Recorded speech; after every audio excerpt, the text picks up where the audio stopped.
Welcome to this explainer. Today we're going to do something a little different. We're actually launching a true crime investigation. And the crime scene? Well, it's the device sitting right there in your pocket. We're diving into a dark, industrialized threat matrix that is literally targeting millions of Americans every single day. A single text message can look harmless until it costs someone their savings. I want you to really stop and think about that for a second. We've all been trained to lock our front doors and guard our wallets. But our sense of digital safety, it's incredibly fragile. The absolute most devastating financial crimes today, they don't happen in some dark alley somewhere. They happen right there on our screens. You know the exact sound, that sudden, mundane little ping of a seemingly harmless message popping up on your phone. Maybe it says a USPS package is delayed, or, I don't know, a delivery address needs updating. It feels so ordinary, right? You might even be expecting a package right now. But that simple little string of text, it's actually the tip of a massive criminal spear. Just to understand the staggering scale of this threat, let's look at the numbers. The Federal Trade Commission reports that Americans lost $470 million to scams that started with fraudulent text messages in 2024. $470 million. And honestly, that's just what was actually reported. We are not talking about a couple of hackers in a basement here. No way. This is a highly lucrative, fully industrialized criminal enterprise. And get this, that massive financial loss, it was generated from roughly 247,000 complaints filed in just one single year. That right there shows us the sheer enormous volume of these attacks. These syndicates are literally firing out millions of messages, just waiting for a tiny fraction of everyday Americans to tap a link in a fleeting moment of distraction. So let's get into Section 1, Everyday Imposter Scams, the traps in your inbox. All right, let's break down the actual mechanics of the fake package delivery scam. It's like a trap. Step 1 is the lure. You get a text about a failed delivery. Step 2, you click the link and enter the portal, which is a perfectly cloned website mimicking the Postal Service or FedEx. It looks totally real. Then, step 3 is the trap itself. They ask for this tiny, super believable redelivery fee, something like $1.50. But that fee, it's a total smokescreen. The exact second you type in your details, they aren't taking $1.50. They are instantly stealing your credit card number, and often your social security number, to completely drain your accounts or steal your identity. Now, a standard bank text is pretty harmless, but a manufactured panic alert, one claiming a massive, unauthorized $1,263 charge at some retailer, that triggers an immediate, visceral panic response. Scammers know for a fact that if they just text you out of the blue asking for money, you'll say no, duh. But by manufacturing this high-dollar crisis, well, our logic just completely shuts down. Fear takes the wheel. And this builds into a truly devastating trap. Let's walk through it. Step 1, the fake alert arrives. Step 2, acting on pure instinct, you frantically reply no to stop the charge. Step 3, your phone immediately rings. And wouldn't you know it, the caller ID says it's your bank's fraud department. The highly trained scammer on the other end tells you your account is compromised. Then, step 4, they instruct you to wire your money to a quote-unquote safe account to protect it. But guess what? That safe account belongs to the cartel. The median loss for this specific scam is a crushing $3,000. Moving on to Section 2, the long con, exploiting work and relationships. So, a rapidly growing threat right now is what's called the task scam. Scammers specifically target people looking for remote work. They send texts offering high daily wages for really simple online tasks, like, just rating apps or products. And they go all out. They give you a super professional looking dashboard. They might even let you withdraw a little bit of real cash at first just to build absolute unshakable trust. But eventually, the trap springs. You're suddenly required to deposit your own money, almost always via cryptocurrency, to quote unlock higher paying tiers, or just to withdraw your own earnings.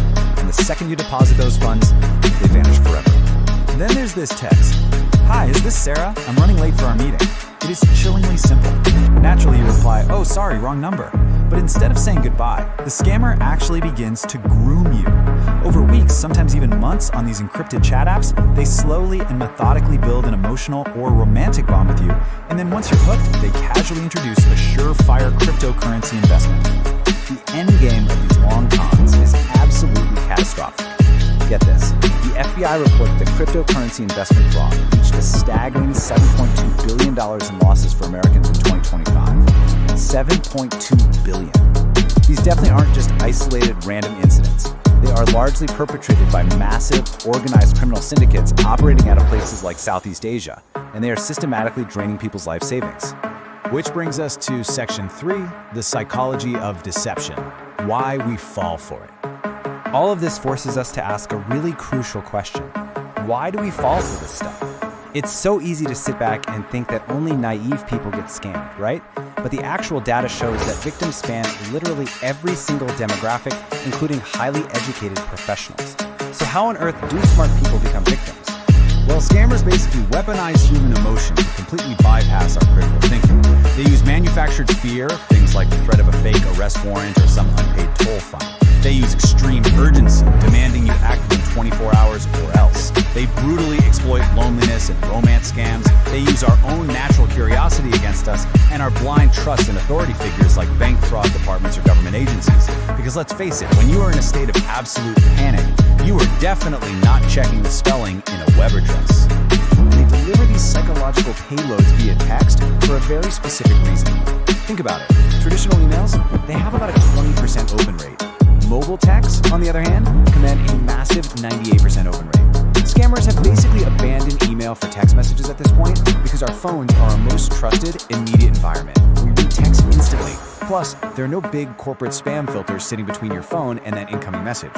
Furthermore, the technology driving all of this has seriously evolved.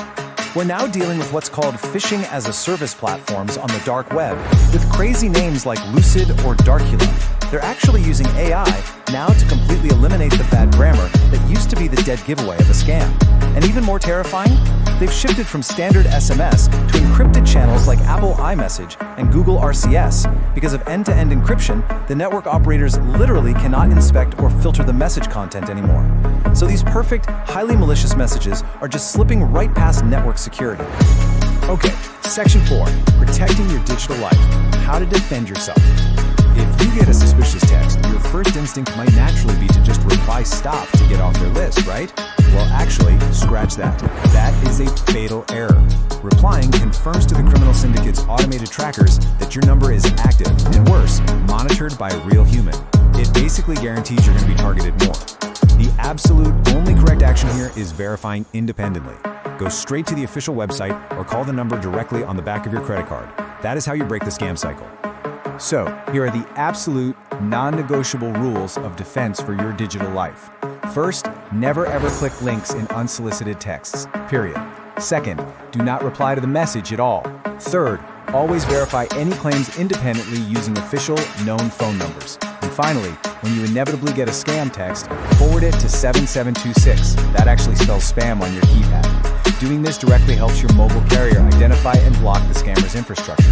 And look, if there is just one hard fact you take away from this entire explainer to completely destroy the credibility of the most common scam out there, let it be this one. The United States Postal Service will never send you unsolicited text messages about deliveries that contain a link. Never.